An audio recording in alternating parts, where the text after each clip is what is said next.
Hey guys, Dr. J here. In the previous episode we explored the Atlantic Express station.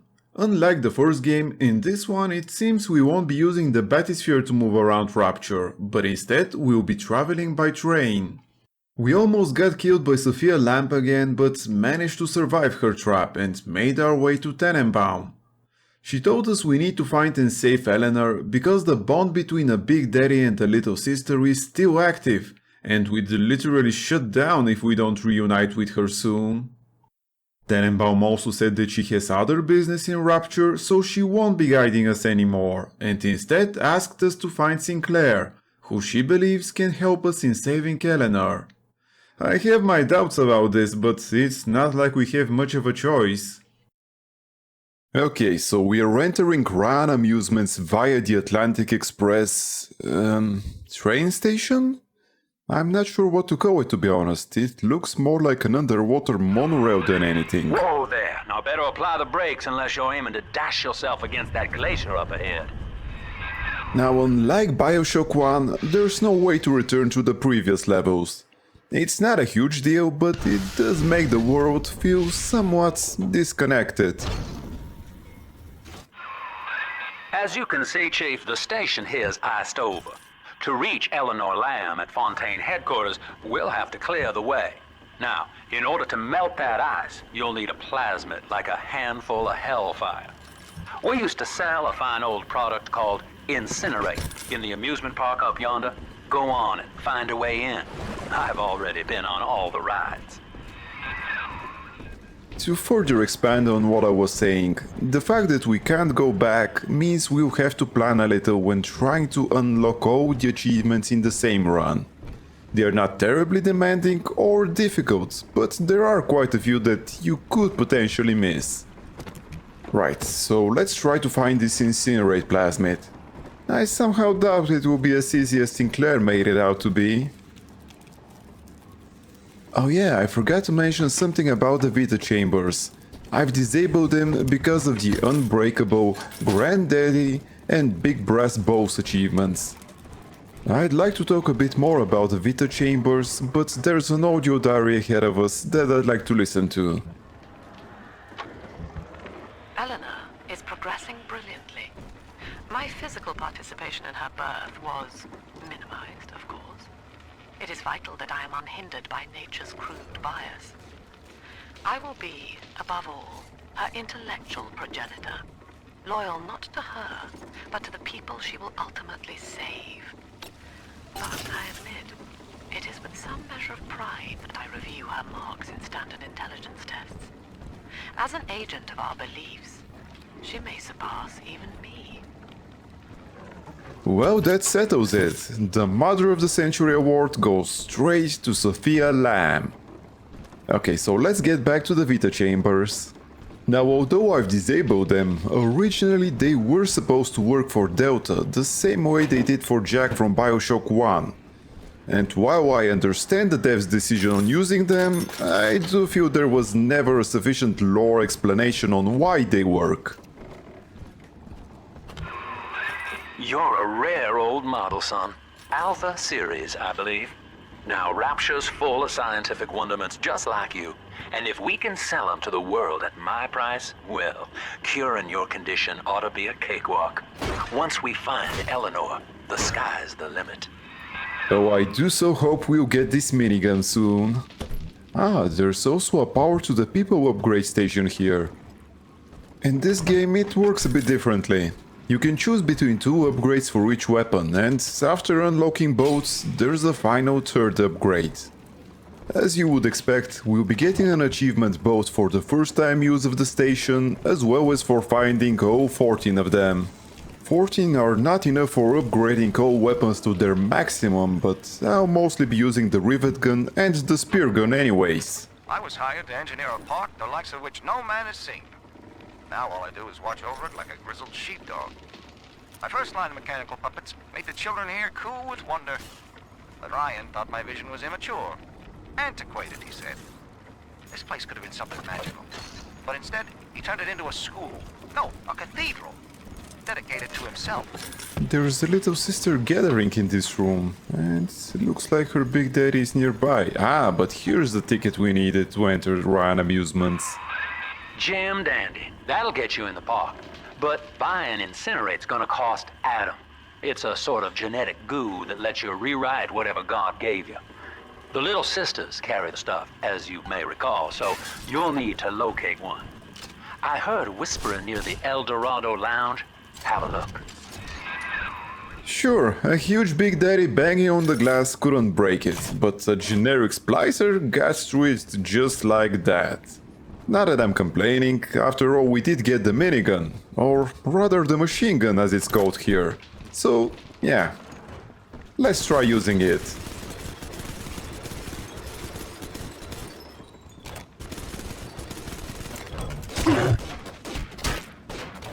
Well, it is a bit underwhelming.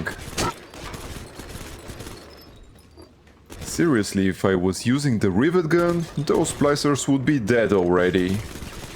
And while aiming through the iron sight does help a bit, as you might expect, the rivet gun is still way better against splicers.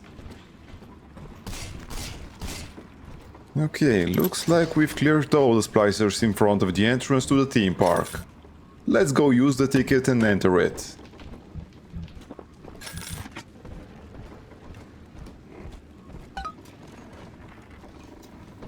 Memorial Museum. And this must be a tonic. Yep, the Sports Boost tonic. Now the way tonics work in Bioshock 2 is quite a bit different.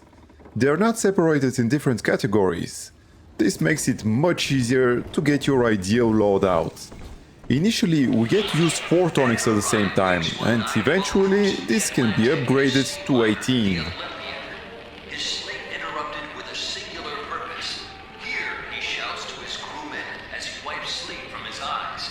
Full stop. We begin building here. While obviously heavily exaggerated, it's good to learn about how Rapture was built. Refitted for heavy construction, the Olympian returns with a new cargo.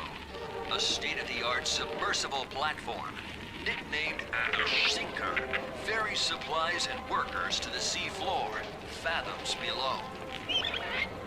I'm still very curious how Ryan managed to fund all of this. After initial supplies have been brought to the seafloor, the platform is permanently moored in the sediment. Massive iron girders are sunk hundreds of feet into the rock and silt. Below the platform, engineers work to overcome obstacles such as diamond-hard rock, obstinate sea life, and unexpected peril. Not to mention keeping such a massive construction project more or less secret. Anyways, there's another audio diary under this bench. I love the kids in Miss Englert's third grade class, but boy, I had no idea what I was getting into. Volunteering to chaperone this New Year's sleepover party at Ryan Amusements. Donnie, get down off that exhibit, and I told you, spit out that gum! You'll choke! The kids' parents deserve a night off to enjoy New Year's, but I'm at my wit's end. Donnie, I told you! It can be easy being a teacher. At least I'm assuming she's a teacher. Looks like we can't go any further. Let's go back to the displays with Rapture's history. After the platform is secured, work progresses at an astounding rate. Designed to be the foundation of Rapture, workers toil around the clock to create the metropolis you see today.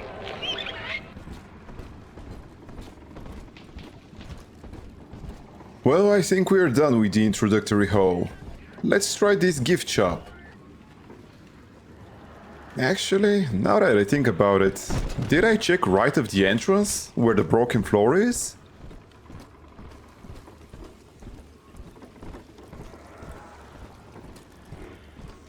Yeah, there seems to be a room here. Just some machine gun ammo. Let's go back to the gift shop now. We don't have that much ammo for the machine gun, so I'll just use the rivet gun for now. We could also go downstairs, but I'll leave that for later.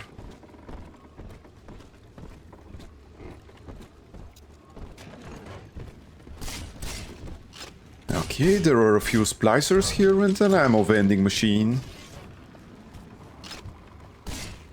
Anything else? Let's check the cash register. Not much money in it. That being said, we're actually doing amazing on money. But that's not really surprising considering how much supplies there are scattered around. Should we get our fortunes read? I'm kind of surprised there weren't any more splicers here. There's something downstairs, but we'll get back to that later. Some more money and machine gun ammo here. Ah, finally something interesting. A safe and an audio diary. Used to be there was no margin in running the gift shop. I couldn't hardly sell off this tourist crap for a penny more than the cost of manufacture. Then I met a straight shooter named Sinclair, and he laid a sweet deal on me. Says he's got some hard luck folks down at Popper's Drop can whip up this junk at half the cost I used to pay. Yeah, I had to pick a needle or two out of the shipments, but all in all, nobody's the wiser, and I'm all the richer. Yeah, I'm sure Sinclair did it from the goodness of his heart. By the way, hitting the blue section when hacking safes increases the money we get from them. And we're going back to our favorite pastime, rummaging through the toilets. Kinda starting to feel like a perv or something. But we did get an audio diary out of it. I know the surface, Eleanor. I spent half a lifetime there, in service of the common good. But then, I heard my own words twisted by fat old men squatting over the embers of Hiroshima. Were the modern world a patient in my care, I would diagnose it suicidal. On perhaps that point alone, Andrew Ryan is correct. Rapture is deliverance. That Splicer thought she had a jump on me. Anyways, this looks more like a shrine rather than a toilet. Okay, is there anything we've missed in the gift shop? Doesn't look like it. Okay, it seems we're done here. Now just go to the Amo Bandito in order to buy some heavy rivets. We don't really need them right now, but I've almost hit the wallet cap, so might as well buy some. Now let's exit the gift shop and go back to the Rapture Museum.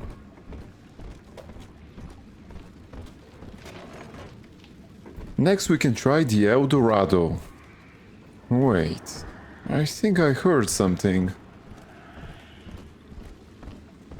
Might have just imagined it. Oh no, there is a splicer here. Or rather, there was a splicer here. And by the way, I should probably change to regular rivets. No sense in using the heavy ones for these splicers. And there's another one over there by the gift shop. Seriously? No headshots? Well, the rivet gun is no sniper, so I guess it makes sense for its accuracy to drop off after a certain distance. And we can now move on to the El Dorado.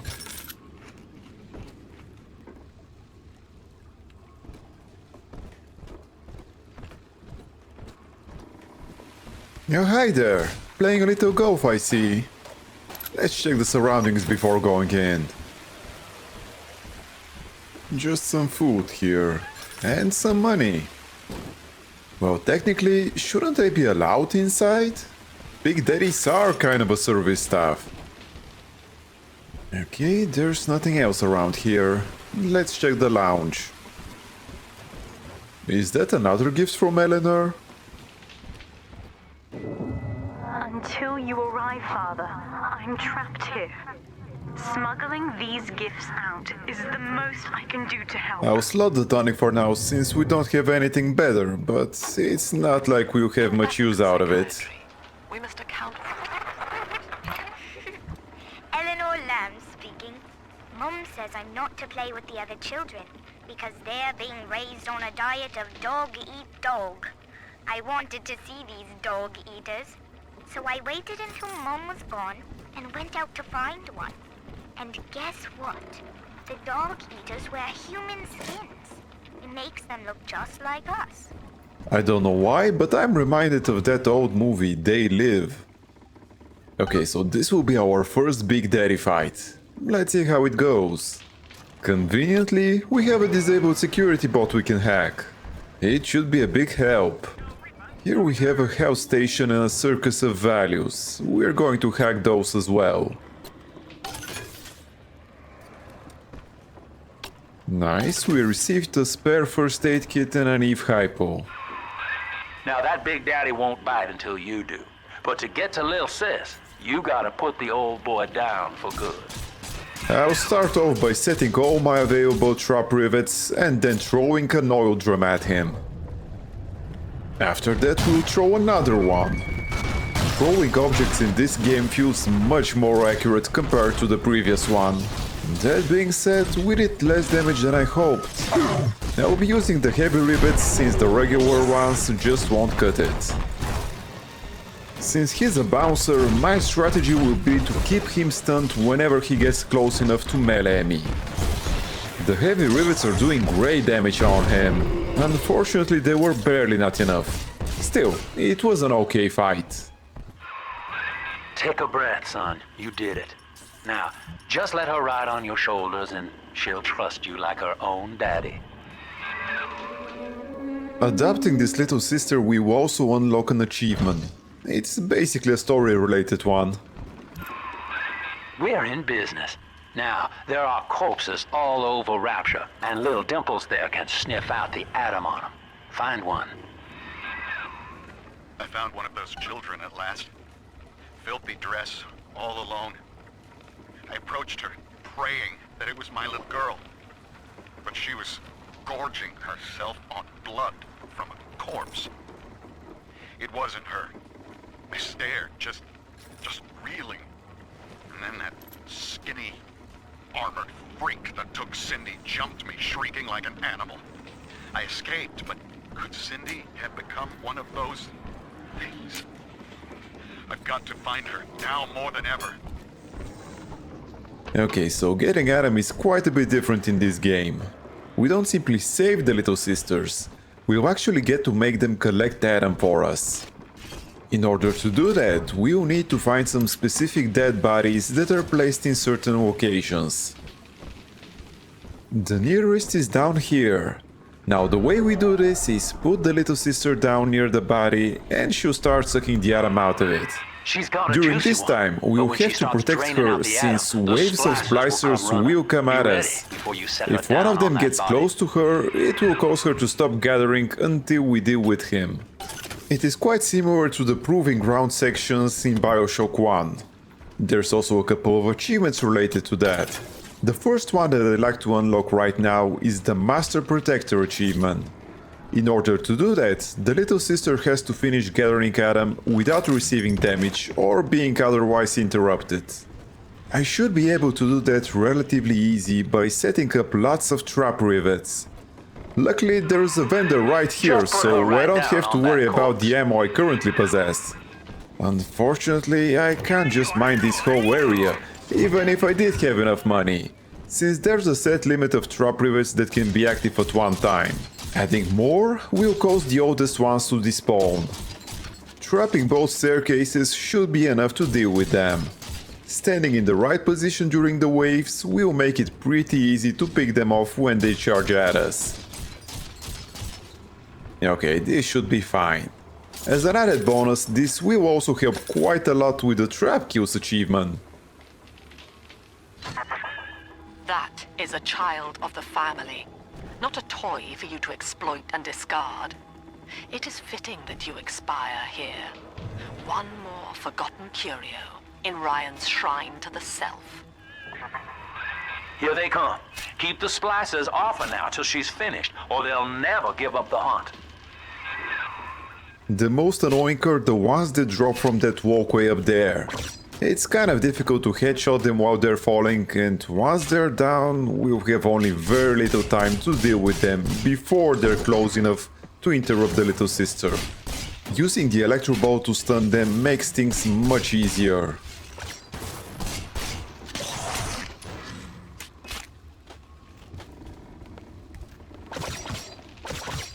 The trap rivets are certainly effective, and they've started dropping from the walkway. Okay, so far we're doing pretty good. Barely managed to hit that one before she interrupted the little sister. Once we're about 2/3 of the way, several splicers will try to cut through this door. They should be easy enough to kill. We'll just throw an oil drum at them. Splicers will stop spawning from the other locations, so don't worry about them.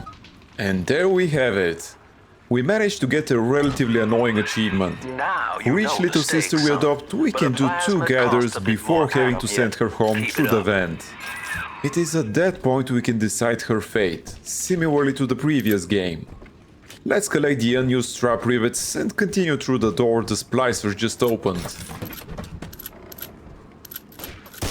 Where did you come from? Also, something I forgot to mention is that after each gather, we will receive a bit of Adam. However, we will receive the bulk of the Adam after we bring the little sister to the vent. Okay, now let's go ahead and loot the bodies of the Splicers we've just killed.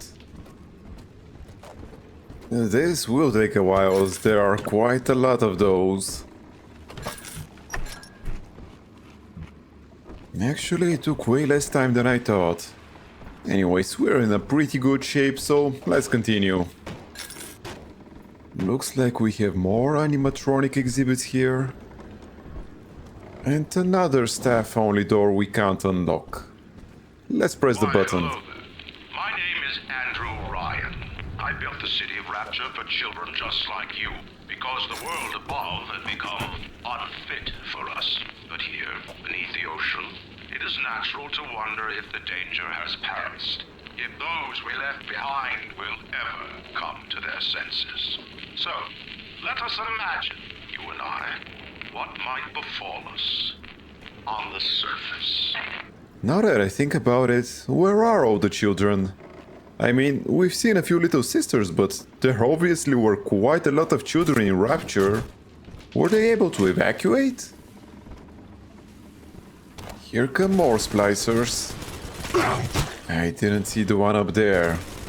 There are quite a few guys here. I really want to try to like using the machine gun, but the rivet gun is just so much better. Still, in close quarters, the machine gun is pretty decent. And we have so much ammo, might as well use up some of it.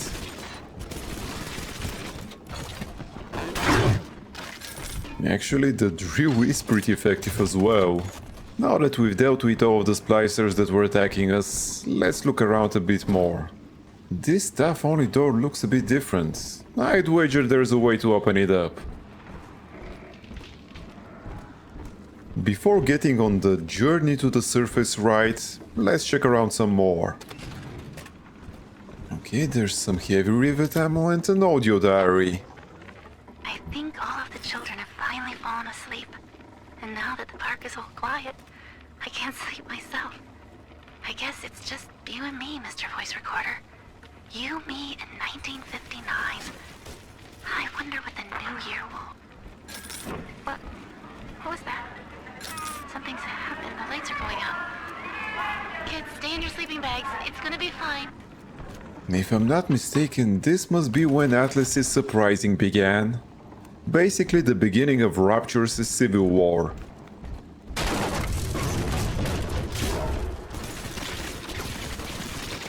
Well, that was a pretty obvious trap. Looks like there are a few Splicers up here as well. Is there anyone else around? I see a health station over there. It does look like a good place for an ambush. Nope, just some anti-personnel rounds. Okay, so I guess we'll just need to continue our tour of the amusement park. Well, this is it for today's episode. Thank you for spending your time with me, and if you have enjoyed it, please consider liking this video and subscribing to my channel. It will really help me a lot. Also, if you have any comments or suggestions, I would love to hear from you. Take care, and until next time.